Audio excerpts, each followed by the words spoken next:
Good morning. तो आज हम लोग बीएससी फोर्थ सेमेस्टर बॉटनी का एक टॉपिक पढ़ने वाले हैं जिसका यूनिट 4 का टॉपिक है इंटेलेक्चुअल प्रॉपर्टी राइट्स, आईपीआर जिसको हम लोग कहते हैं। अगर हम लोग आईपीआर के बारे में बात करें तो उसमें हमें सबसे पहले समझना पड़ेगा कि पीआर क्या होता है, प्रॉपर्टी राइट्स क्या है। इसको एक एग्जांपल से समझ सकते हैं कि पीआर का मतलब ये होता है कि अगर मान लीजिए आप लोगों ने कोई प्रॉपर्टी खरीदी, कोई आपने जमीन खरीदी है, तो उस जमीन की रजिस्ट्री करानी पड़ेगी, आपको उस जमीन का बैनामा कराना पड़ेगा। उस बैनामे से का मतलब ये होता है कि उस प्रॉपर्टी पर, उस जमीन पर आपका कानूनी तौर से अधिकार है, उसका आप उस पर पूरा पूरा जो मौलिक अधिकार है, जो राइट्स हैं, वो उस प्रॉपर्टी पर टोटल मिला के आप लोगों के हैं। उसी को हम लोग कहते हैं प्रॉपर्टी राइट्स। तो अब हम पढ़ने वाले हैं कि एक्चुअली में इंटेलेक्चुअल प्रॉपर्टी राइट्स क्या होता है। इंटेलेक्चुअल प्रॉपर्टी राइट्स का मतलब होता है कि आईपीआर मतलब इंटेलेक्चुअल मतलब बौद्धिक मतलब माइंड, दिमाग की जो प्रॉपर्टी होती है, दिमाग का जो राइट्स हैं, और जो प्रॉपर्टी की मीनिंग है उसका मीनिंग होता है संपत्ति, यानी कि दिमाग की संपत्ति। और अधिकार से मतलब जो राइट्स होता है उसका मतलब होता है अधिकार, दिमाग की संपत्ति का अधिकार। दिमाग की संपत्ति का अधिकार का मतलब ये होता है कि एक ऐसी संपत्ति जो हमने क्रिएट करी है, किसी भी नई इन्वेंशन को, किसी भी नई क्रिएटिविटी को हम जब इन्वेंट करते हैं अपने माइंड के पावर से, उसको हम लोग कहते हैं आईपीआर। तो उसको अपना बनाना मतलब उसको अपने लिए रिजर्व कर देना ताकि उसको आपको कोई दूसरा पर्सन उसको यूज ना कर पाए, उसको हम लोग कहते हैं इंटेलेक्चुअल प्रॉपर्टी राइट्स। इसमें इंटेलेक्चुअल का मीनिंग होता है बौद्धिक या मेंटल, और प्रॉपर्टी का मतलब होता है एसेट यानी कि संपत्ति, और राइट्स मतलब अधिकार, यानी कि जो दिमाग से जो आपने क्रिएट करा है, जो भी चीज आपने क्रिएट करी है। बहुत सारे लोग होते हैं बड़े क्रिएटिव होते हैं जो कि नई नई चीजों को फॉर्मेशन, नई चीजों का इन्वेंशन करते रहते हैं, उसको हम लोग कहते हैं इंटेलेक्चुअल प्रॉपर्टी राइट्स, आईपीआर। अब आईपीआर के अंतर्गत हम लोग ऐसे चीजों के बारे में अध्ययन करेंगे जैसे कि मान लीजिए किसी पर्सन ने कोई बुक लिखी, किसी ने कोई किताब लिखी है, उस किताब को कोई दूसरा पर्सन कोई कॉपी ना कर दे, उस दूसरा पर्सन उस किताब को सेम ना लिख दे, तो उसके लिए एक कानूनी अधिकार बनाया गया है जिसको हम लोग कहते हैं आईपीआर। आईपीआर की जो डेफिनेशन है वो ये होती है कि IPR is the rights given to a person, कि आईपीआर का एक किसी भी पर्सन को अथॉरिटी दे देना, या कह सकते हो कि एक किसी भी पर्सन को राइट्स दे देना कि आप ही इस चीज को इस्तेमाल कर सकते हैं। एग्जाम्पल के लिए ऐसे समझ लीजिए, मान लीजिए आप लोगों ने कोई किताब लिखी है, कोई बुक लिखी है, उस बुक का जो राइटर है आप लोग हैं। अब उस बुक को कोई दूसरा पर्सन, अगर आप लोग कोई दूसरा पर्सन उसको इस्तेमाल कर रहा है, तो आप उस पर क्लेम कर सकते हैं कि ये बुक हमारी है और इसको हमारे अलावा कोई भी दूसरा पर्सन इस्तेमाल नहीं कर सकता। तो IPR are the rights given to a person over the creation of their mind. दिमाग से इस बनाई गई चीजों को, दिमाग से द्वारा बनाई गई चीजों को आईपीआर के तहत इंसान या किसी भी इंडिविजुअल पर्सन को एक राइट्स दिया जाता है कि वही उसको यूज कर सकता है। अब वो किस प्रकार की सकती हैं, जैसे कि inventions, literacy and artistics work and symbols, names and image use for the commerce. जैसे कि अगर मान लीजिए किसी ने कोई सिंबल है, जैसे कि एग्जाम्पल के लिए सिंबल ले लेते हैं, मोबाइल एक फोन आता है जिसको हम लोग एप्पल कहते हैं, एप्पल का एक सिंबल है, तो एप्पल का जो सिंबल है वो केवल एप्पल की ही कंपनी यूज कर सकती है, वो उसका एक आईपीआर है, उसका उसका राइट्स है कि उसको कोई दूसरा पर्सन इस्तेमाल नहीं कर सकता, उसको हम लोग कहते हैं आईपीआर। या किसी भी प्रकार की लिटरेसी मतलब होता है किसी भी प्रकार की कोई पोएम लिखी है, या किसी भी प्रकार की कोई कहानी, जैसे विलियम शेक्सपियर के द्वारा जितनी भी कहानियां या जितनी भी पोएम्स लिखी गई हैं वो केवल उनका ही उस पर हक है, कोई दूसरा पर्सन उसको इस्तेमाल नहीं कर सकता। या कोई भी हम इंडियन शायर की बात कर लें, इंडियन पोइट की बात कर लें, जैसे कि राहत इंदौरी हैं, या जितने भी शायर हैं उनकी सबकी हम बात करें तो उनके जो शायरी होती है उनको केवल उन्हीं के द्वारा इस्तेमाल किया जा सकता है, उसको हम कहते हैं लिटरेसी। उनको अगर कोई और पर्सन इस्तेमाल करता है तो उस पर क्लेम कर सकते हैं, उनको एक कानूनी तौर से एक प्रक्रिया चलाई जाती है जिसको आईपीआर कहते हैं।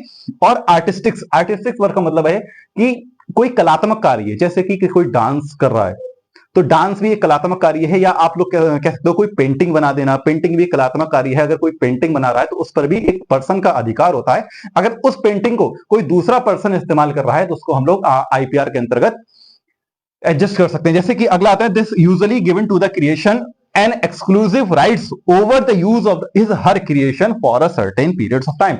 और लेकिन ये ऐसा है कि आप अगर किसी को आपको आईपीआर दे रखा है तो आप इसको जिंदगी भर आपका यूज नहीं कि ये नहीं कि आप जिंदगी भर इसको यूज कर सकते हैं, लाइफ टाइम, मतलब कभी भी जब तक दुनिया खत्म नहीं होती तब तक आपका नहीं है। ये एक लिमिटेड टाइम पीरियड है, यानी कि ये टाइम पीरियड लगभग कितना होता है, अब हम लोगों ने अगर हम लोग आगे इसके बारे में बात करें, ये टाइम पीरियड लगभग लगभग 50 साल का होता है, 15 ईयर्स, 15 ईयर्स का होता है कि आपके मरने के बाद 50 साल तक इसको इस्तेमाल किया जा सकता है और इसको आपका ही माना जाएगा, लेकिन 50 साल के बाद इसको कोई भी पर्सन इसको इस्तेमाल कर सकता है, तब उसको परमिशन दी जा सकती है, तो उसको हम आईपीआर से हटा देते हैं।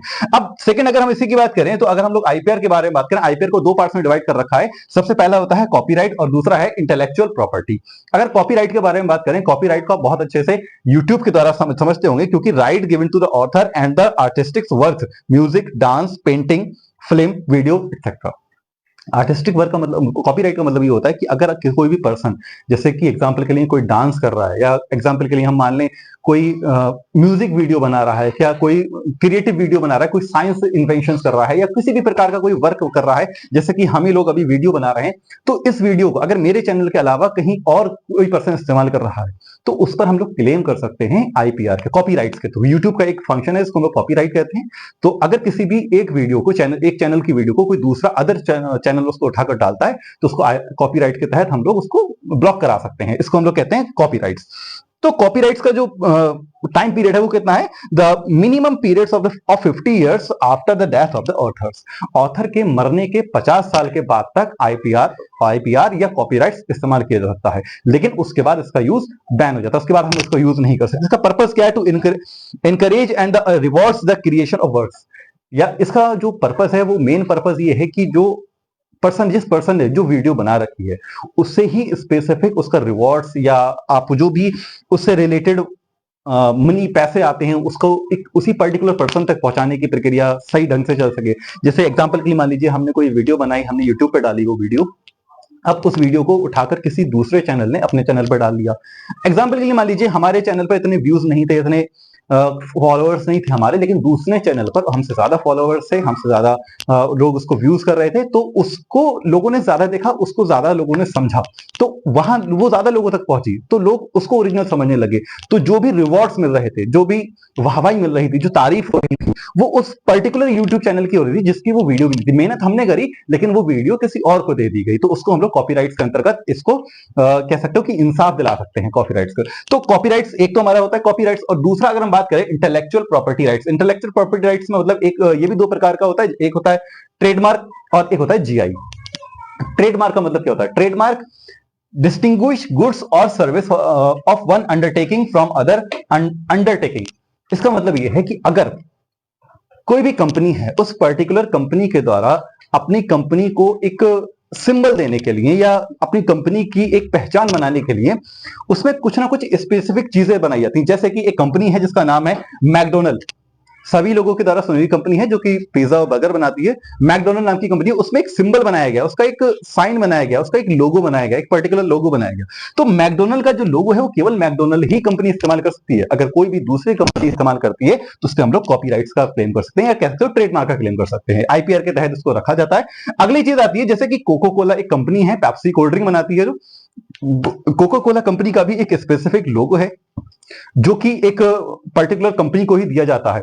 और दूसरा एप्पल, जैसे कि स्टार्टिंग में हमने बात करी थी, एप्पल मोबाइल की कंपनी है जो एप्पल का फोन बनाती है, उस पर एक पर्टिकुलर लोगो है जिसमें हम लोग एक एप्पल बना हुआ था, पर्टिकुलर एप्पल है और वो बीच में से थोड़ा सा कटा हुआ है।